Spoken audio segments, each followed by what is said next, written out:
Parliament is slated to debate the 2023 Data Protection Bill on Tuesday.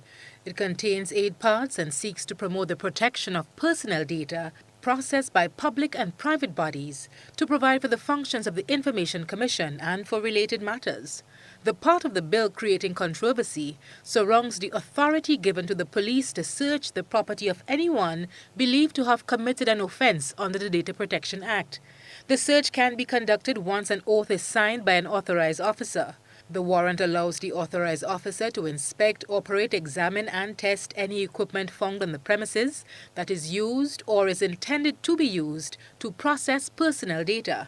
It also allows for the inspection and seizing of documents and other material found on the premises that may be considered evidence of a crime.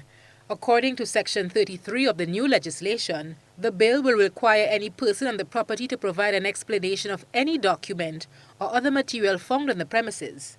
They will also be required to provide other information to determine whether the data user has committed an offense.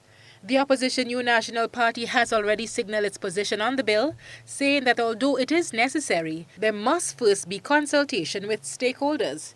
The opposition party says it has no option but to object to its tabling in the Parliament. The Independent Caucus for Constitution Reform has also registered its staunch opposition to the proposed legislation. It has penned an open letter to Attorney General Claudette Joseph outlining its concerns. The caucus is demanding that the bill be withdrawn from the order paper and referred to citizens to provide feedback. In a warning shot to the ruling administration, the caucus made it clear that members reserve the right to use all available measures to protect the Constitution and the fundamental rights and freedoms afforded within. Giovanni Thomas, a member of the caucus, expressed 2 of their primary concerns to the GBN. So 33 of this bill is a clear violation of Chapter 1, Section 1, Subsection 3 of the Constitution, which speaks to privacy to one's home. Section 33 is a clear violation of this constitutional provision. Our concerns further go on to Section 45, which speaks to protection of criminal or civil proceedings.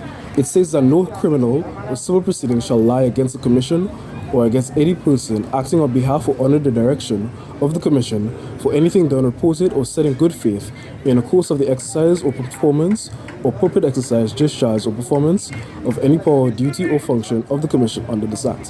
What this section of the bill is saying is that for any crimes committed by the Commission, they cannot be prosecuted. Within Grenada, our Grenadian society is ruled by a concept called the rule of law, where no matter what law applies, everyone is subjected to it.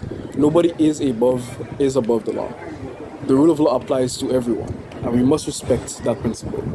The ICCR said the bill, while claiming authority to enter people's private property, does not state constitutional reference which authorized the actions contained within.